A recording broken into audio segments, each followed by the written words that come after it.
రాజన్న సిరిసిల్ల జిల్లాలో ఘోర రోడ్డు ప్రమాదం చోటు చేసుకుంది. వేములవాడ కరీంనగర్ ప్రధాన రహదారిపై ఇస్లాంపూర్ సమీపంలో ఆర్టీసీ బస్సు టాటా ఏసీ వాహనం ఢీకొనడంతో ఒకరు మృతి చెందారు, ముగ్గురు పరిస్థితి విషమంగా మారింది. ప్రమాద సమయంలో టాటా ఏస్ వాహనంలో మహారాష్ట్రకు చెందిన 23 మంది వ్యవసాయ కూలీలు ప్రయాణిస్తున్నారు. వీరంతా సిరిసిల్ల మండలం లక్ష్మీపూర్ గ్రామంలో వరి నాట్లు వేసి తిరిగి స్వగ్రామానికి వెళ్తున్న సమయంలో ఈ దుర్ఘటన జరిగింది. ప్రమాదంలో పలువురికి గాయాలు కాగా స్థానికులు, పోలీసులు వెంటనే సహాయక చర్యలు చేపట్టి క్షతగాత్రులను వేములవాడ ప్రభుత్వ ఆసుపత్రికి తరలించారు. తీవ్రంగా గాయపడ్డ ముగ్గురికి అత్యవసర చికిత్స అందిస్తున్నారు. ఘటనపై పోలీసులు కేసు నమోదు చేసి దర్యాప్తు చేపట్టారు.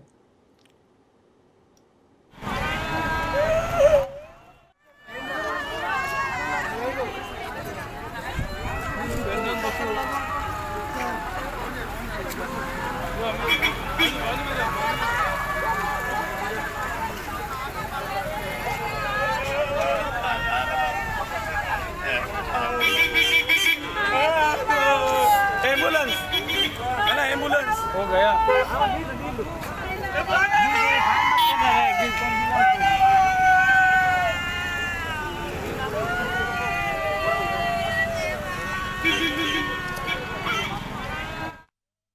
రాజన్న సిరిసిల్ల జిల్లాలో రోడ్డు ప్రమాదం చోటు చేసుకుంది. వ్యవసాయ పనులు ముగించుకుని టాటా ఏస్ ఆటోలో స్వగ్రామానికి వెళుతున్న కూలీలను ఆర్టీసీ బస్సు వెనక నుంచి ఢీకొట్టింది. ఈ ప్రమాదంలో ఒకరు అక్కడికక్కడే మృతి చెందారు, మరో 22 మందికి గాయాలయ్యాయి. సిరిసిల్ల మండలం లక్ష్మీపూర్ వరి నాట్లు వేసి బోయినపల్లి మండలం వరదవిల్లుకి వెళుతుండగా వేములవాడ మండలం అనుపురం వద్ద ఈ ప్రమాదం జరిగింది. గాయపడ్డ వారిలో 11 మందిని వేములవాడ ఏరియా ఆసుపత్రికి, మరో 11 మందిని సిరిసిల్ల ప్రభుత్వ ఆసుపత్రికి తరలించారు. ముగ్గురు పరిస్థితి విషమంగా ఉండడంతో వారిని వరంగల్ ఎంజీఎం ఆసుపత్రికి తరలించి చికిత్స అందిస్తున్నారు. ప్రమాద సమయంలో ఆటోలో మొత్తం 23 మంది కూలీలు ఉన్నట్లు అధికారులు తెలిపారు. క్షతగాత్రులను ప్రభుత్వ విప్ వేములవాడ ఎమ్మెల్యే ఆది శ్రీనివాస్, జిల్లా ఎస్పీ మహేష్ బి పరామర్శించారు.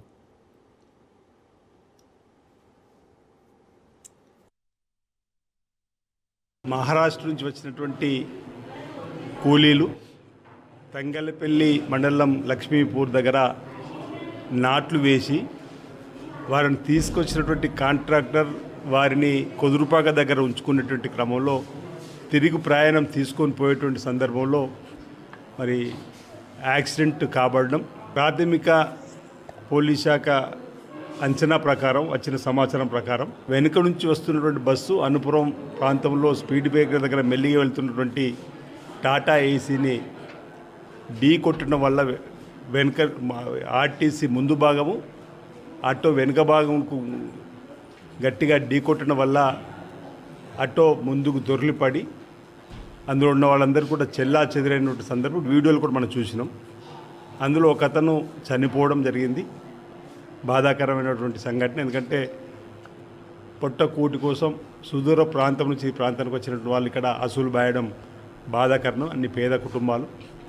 విషయం తెలగానే రాష్ట్ర ప్రభుత్వ పక్షాన మరి పోలీస్ శాఖ పక్షాన ఎస్పీ గారు, సంబంధిత డిఎస్పీ, సిఐ, పోలీసు అందరూ కూడా అవుట్ నక్షి సంఘటన స్థలానికి చేరడం జరిగింది.